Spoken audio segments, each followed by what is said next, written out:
Hi hello guys, welcome to our channel. நம்ம இன்றைக்கி என்ன செய்ய போகிறோன்னா தலைக்கறி தான் நம்ம செய்ய போகிறோம்.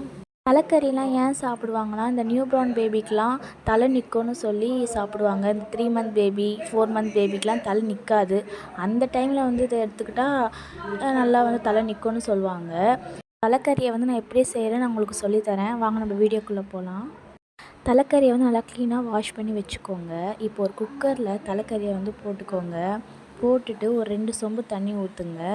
நான் 2 சொம்பு ஊற்றுறேன். நீங்கள் ஒரு 3 சொம்பு கூட ஊற்றிக்கோங்க. அதில் மஞ்சத்தூள், உப்பு போட்டுக்கோங்க. தேவையான அளவுக்கு உப்பு போட்டுக்கோங்க. இஞ்சி பூண்டு பேஸ்ட்டு நீங்கள் போட்டுக்கோங்க. நான் இஞ்சி பூண்டு பேஸ்ட் போட்டுக்கிட்டேன். இப்போது எல்லாத்தையும் கலரி வச்சுட்டு இப்போ குக்கரை நீங்கள் மூடி வச்சுட்டு விசில் போட்டுக்கோங்க. இப்போ கேஸ் ஆன் பண்ணி குக்கரை ஸ்டவ்வில் வச்சுக்கோங்க. வச்சுட்டு நான் விசில் வந்தக்கப்புறம் நீங்கள் ஆஃப் பண்ணிவிடுங்க. வந்தக்கப்புறம் இப்போ இதுக்கு தேவையானது வெங்காயம், தக்காளி, முருங்கைக்காய் போட்டால் நல்லாயிருக்கும் தலைக்கறிக்கு. இப்போ ஒரு கடாயில் எண்ணெய் ஊற்றிக்கோங்க. ஏன் முருங்கைக்காய் நம்ம போடுறோன்னா, சில பேர் முருங்கைக்காய் தலைக்கறிக்கு போட மாட்டாங்க, நாங்கள் போட்டுப்போம். இப்போ எண்ணெய் ஊற்றிட்டு கடுகு போட்டுட்டு கொஞ்சோண்டு சீரகம் போட்டுட்டு வெங்காயம் போட்டுக்கோங்க. வெங்காயம் நல்லா வதங்கணும், ப்ரௌன் கலரில் வரணும், அந்த மாதிரி வதக்கிக்கோங்க. கருவேப்பிலை போட்டுக்கோங்க. அப்புறம் இஞ்சி பூண்டு பேஸ்ட்டு போட்டுக்கோங்க. நான் இஞ்சி பூண்டை மிக்ஸியில் தான் அரைச்சி போட்டிருக்கேன். நீங்கள் ரெடிமேடாக கூட போட்டுக்கலாம், உங்கள் இஷ்டம்தான். அப்புறம் தக்காளி போட்டுக்கோங்க. வெங்காயம் நல்லா வதங்கினதுக்கப்புறம் தான் தக்காளி போடணும். தக்காளி போட்டுட்டு நல்லா கிளறி விடுங்க. கிளறினதுக்கப்புறம் லேசாக உப்பு போட்டுக்கோங்க. நான் முன்னையே உப்பு போட்டேன், நீங்கள் இப்போ கொஞ்சம் உப்பு போட்டுக்கோங்க.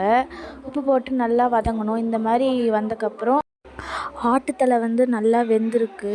நம்ம தண்ணி நல்லா ஊற்றின பதமும் கரெக்டாக இருக்குது. எல்லாமே கரெக்டாக இருக்கனால நம்ம நிறைய விசிலும் விடலை, அதனால் கரெக்டாக இருக்குது. இப்போ நம்ம எடுத்து போட்டுடலாம். இப்போ எடுத்து நல்லா எல்லா கறியும் எடுத்து போட்டுருங்க. போட்டுட்டு நீங்கள் கொஞ்சம் தண்ணி ஊற்றிக்கோங்க. நல்லா தண்ணி, நான் கொஞ்சம் இது பார்த்ததுக்கு ஏற்ற அளவுக்கு தண்ணி ஊற்றிக்கிறேன். அந்த சூப்பு தண்ணியை கூட எடுத்து ஊற்றிக்கோங்க. ஊற்றிட்டு இப்போ மிளகாத்தூள் நான் 3 டீஸ்பூன் போடுறேன். உங்களுக்கு தேவையான அளவுக்கு நீங்கள் போட்டுக்கோங்க. உங்கள் காரத்துக்கு தகுந்தபடி நீங்கள் போட்டுக்கோங்க. அதுக்கப்புறம் நான் உப்பு போட்டுக்கோங்க. நான் ஏற்கனவே சூப்புலேயும் உப்பு போட்டேன், அதுக்கப்புறம் தக்காளியில் அதை வதக்கும் போது உப்பு போட்டேன். நீங்கள் அதை பார்த்து உப்பு போட்டுக்கோங்க.